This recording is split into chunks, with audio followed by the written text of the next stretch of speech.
What is up, you guys? This is MiniSuperHeroesToday. And in this video, I'll be showing you how to build all of the characters from Antman and the Wasp QUANTUMANIA using 100% official LEGO parts and pieces, but I did break that rule in a couple places, so you'll just have to stay tuned to see where, but be sure to hit like and subscribe, and let's get into the video. Be sure to check out my new song, Let's Get Small. There's a video on my channel now, linked down below, and the song is inspired by Ant-Man's adventures. I hope you enjoy the video. I'd love to hear what you think, and let's get back to today's video now. So the movie starts with Janet in the quantum realm many years ago, and so to get that look, I wanted to go a little bit younger than the traditional Janet that I'll show you later in this video. So I used the Princess Leia head, and I actually also used Princess Leia's camo tunic, but I flipped it inside out just so it didn't look so camo. And then of course underneath we've got the Hank Pym Ant-Man body, since that's kind of similar to the Wasp suit that she would have been wearing, and I gave her some long kind of blondish hair to pull it all together. In that same sequence, we also get a younger Kang. So to build him, I used the Steve Rogers What If torso and legs with the head from the Modok figure from Doctor Strange and the hair to go with it. So in the present day, we spend time with Scott Lang walking around doing his day-to-day life, so for a casual Scott, I used the legs and torso from the German CMF soccer coach with the head from Poe Dameron and some brown hair. Now realistically, there are lots of options for the torso, and always remember that, that's the fun of making customs, is use what pieces you have to get as close as possible, and that's what I did here. To build Dale, the boss from Baskin-Robbins, pretty funny to see him again, I used some brown legs with the torso from Ralph Wiggum from The Simpsons with these arms here that give you the short sleeves on top and tan on bottom. Those came from Dorothy from the CMF, but they also came in the Queer Eye set, and they've come in lots of places at this point. The head, ironically, is Scott Lang's head from Endgame, and I gave him Dwight's hair from The Office, or also from this character. They might be a different shade, but that doesn't really matter. Anyways, there's also a Homer Simpson torso out there that has a stripe tie that would work pretty well, but unfortunately I don't have it, so I used the piece I do have. To build Hope in her businesswoman attire, I used the torso from Pepper Potts, because thought that translated pretty well. The head comes from Tina Goldstein from Fantastic Beasts, and I just gave her some short brown hair to reflect her new haircut. To build Cassie, I went ahead and used the torso from Kingsley from the Harry Potter collectible minifigure series, but I flipped it around, that way she has a purple torso with some kind of a design on it. Then of course I gave her purple arms. There are no short sleeve purple arms as of the recording of this video, so I went long sleeved with tan hands, dark blue legs for jeans, and the head comes from Macy from the LEGO Jurassic World sets with a brown ponytail to pull it all together. Hank Pym ditches his glasses in this movie, so it was a little tricky to make him because there aren't a lot of heads that have goatees that look quite as old as Michael Douglas does. No offense to Michael Douglas, he is actually my favorite actor ever, him and Kurt Russell. But if you look at the Dumbledore head, it looks a lot more like Michael Douglas, but that head has glasses, so it doesn't quite work as well since, he doesn't have glasses here. So I went with the head from Kraven the Hunter, but it was also used on one of the goons from BVS, so it did come in more than one place. I think it was also used on Hoskins from Jurassic World, if I'm not mistaken. Anyways, he's just got some flat top gray hair up top, and the legs and torso come from Alan from the Jurassic Park sets. Alan Grant, to be exact. For Janet's casual look, I did have a little bit of discourse of how I was going to do it. So her hair, I think, is a little bit more white than gray. So, of course, you could always use the hair from Black Cat from the Daily Bugle. But I went ahead and used the hair from Mrs. Scratch and Post from the Lego Movie 2. The reason I went with that hair over the white hair is because I think that this kind of reflects the hairstyle better with the long hair and everything. I just think the look is a little bit more like Janet, if you ask me. Anyways, the face comes from Dr. Ellie Sattler from Jurassic World Dominion. Then I used the torso from Pepper Potts from Iron Man 3 with some khaki legs to pull it all together. By this point of the movie, the gang has shrunk down into the quantum realm, and so we're going to be spending a lot of time with Scott in the Ant-Man suit from here on out. In fact, the rest of the movie, basically.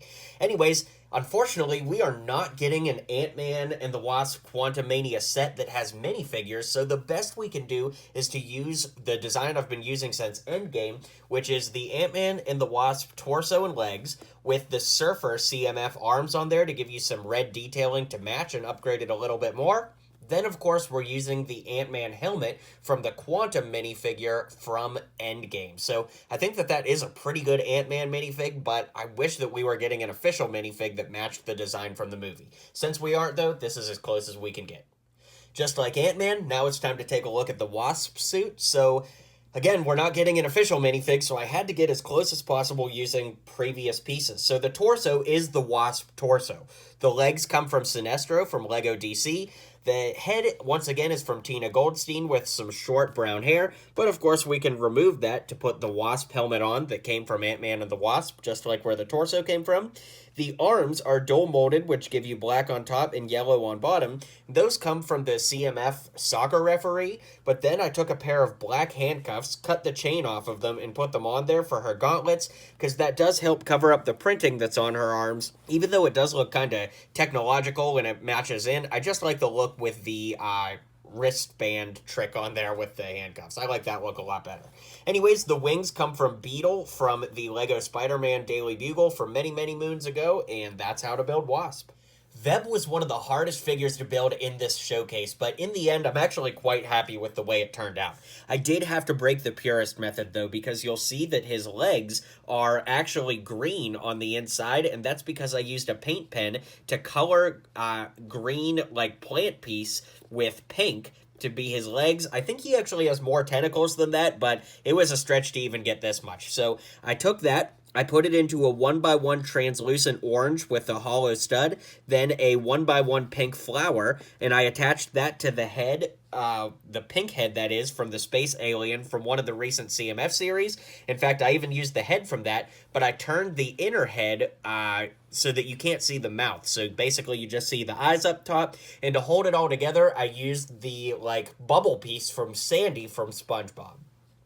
Jentorra was also really hard to think of a concept for because she has like a Wonder Woman crown type thing on, but then also she's kind of got like a bikini looking armor, which Lego doesn't really make very many bikini pieces. So I went ahead and used Valkyrie's head, torso, and even the hair, to be honest, but I gave her the legs from Shuri from Black Panther Wakanda Forever just to break up the design and differentiate it from Valkyrie. If you guys have any ideas on how to build a better Jentorra, let me know in the comments down below. I'm actually kind of happy with the way this turned out, but it definitely could have been better. Contrastly, I'm actually pretty happy with the way that Quaz the Mind Reader played out. So I used the legs and torso from Taskmaster from Black Widow, then I used the head from Star-Lord T'Challa, I put the hands on there to match, with a red scarf, you know, because he's got a red scarf in there, and I gave him some spiky black hair to pull the look together. And like I said, I'm actually pretty proud of the way this one turned out, because this was also kind of difficult figure to work around. You know, as I was filming this, I decided for Hank Pym I wanted to change the hair. I used the pushed back Doc Brown style hair because Hank's hair is white in this movie, and I think it just reflects it better. Otherwise, we're still using that same head as before. We were talking about the Goon from the DC BVS set, as well as from Kraven the Hunter. We've got a dark red scarf on here, and then the torso and legs come from one of the Weasley twins from the Harry Potter collectible minifigure series, and I gave him Star-Lord's guns, because his guns in this movie look a lot like the Star-Lord blasters. So for Janet's quantum disguise, I gave her a brown hood, as you can see here. The head, once again, is from Dr. Sattler, but I kind of like it, too, if you put the gray hair on there, because I think that looks pretty good as well. Once again, we're using that Weasley twin torso from the collectible minifigure series, flipped around with dark red arms, tan hands, and keeping the legs the same. Hope's quantum disguise was a little bit more difficult. I used the torso and legs from Sicey Tin from Lego Star Wars with a dark red scarf and a dark red hood. Now, the dark red hood has only come on a handful of places. I got mine from a Ninjago accessory pack a number of years ago, but if we lift that hood up, you can see that putting the hood on with the scarf means the head can't go down the whole way. So if you don't like that, then of course just push the head down the whole way, use that same Tina Goldstein head we talked about earlier, and some short brown hair to pull the whole look together. So as soon as I saw the movie, I thought, yeah, I gotta figure out a way to make the broccoli head guy. So I went to the grocery store and literally bought a bag of broccoli and looked through the whole thing until I could find one that worked. I used a little sticky tack on the back just to give it some, structure, but this is a purist custom that literally no two people can make the same, because you just gotta find the right head of broccoli. Now, realistically, is anybody gonna make this? Probably not, but I just had to have a laugh about it. Now, Krylar was super fun to put together because as soon as I saw his look in the movie, I knew exactly the body I wanted to use. And the legs and torso come from the Maiden from the 2015 Pirates theme. It works out really, really great, and I think that it looks really good for Krylar from the movie. Since, of course, he was played by Bill Murray, I used the Venkman head from Ghostbusters. I know Bill Murray's older now, but I still think that that head works pretty well, and I gave him Doc Brown's pushed back hair to pull the entire figure together. Now for Modok, I actually held a competition. You can check out that video on my channel. I just posted it recently. But the big winner was Question Studio Lego. I loved how they built Modok.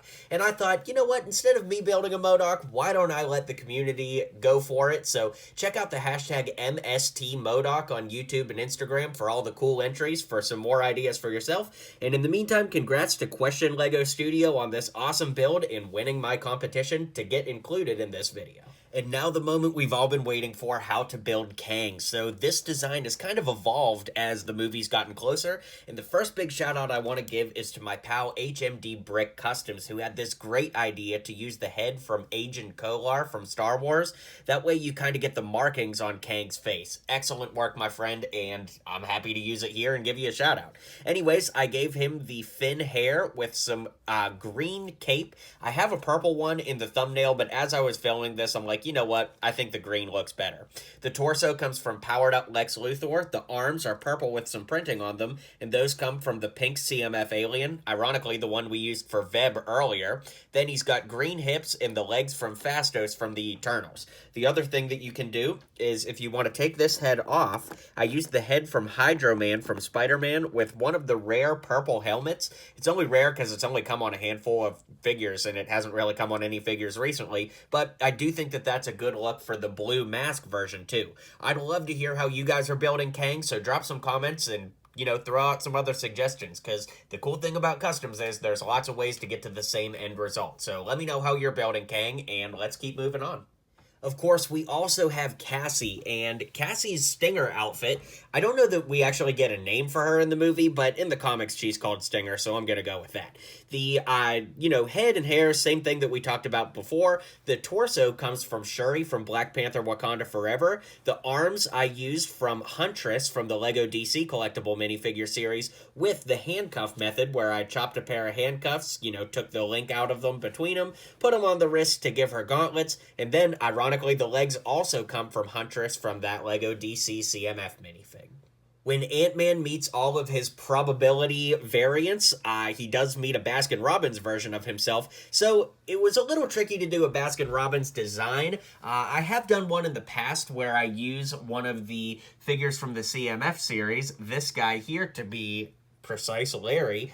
He actually might be from the Lego movie. I honestly don't remember. But either way, I think you could use either of these torsos to pull it together. I went with this one from Hidden Side just to change it up a little bit. But either way, if you put pink arms on there, that'll help bring the Baskin-Robbins colors in. And of course, he's got a blue hat and that Poe Dameron head, which we used on Scott earlier in the showcase. That gets us to our first post-credit scene where we get Rama Tut and Immortus and another Kang variant, which I wasn't familiar with, but I'm only going to build Rama Tut because I felt pretty confident about this, but I really don't know how I'm going to do Immortus. Maybe I'll do another competition for that, but anyways, for Rama Tut, I used one of the Egyptian CMF characters for the torso and legs, with the Pharaoh CMF for the headpiece.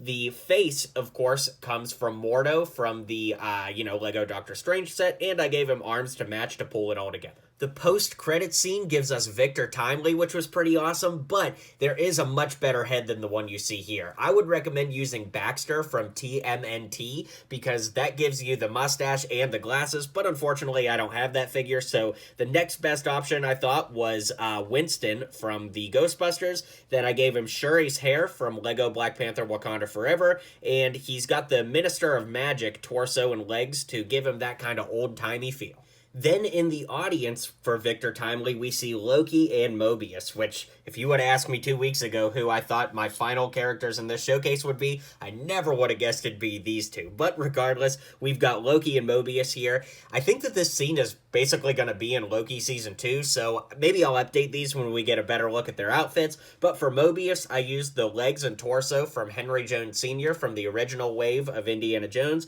with the head from Dursley from Harry Potter, Vernon Dursley, and I gave him a top hat. And for Loki, I gave him a black bowler's cap with the CMF Loki head and Harry Potter's torso and legs from Harry Potter. So let's round out this showcase and bring it to a close. Well, guys, let me know what you thought of this showcase in the comments down below. Let me know what figures you think turned out the best. Be sure to hit like and subscribe, and I'll catch you guys on the next video.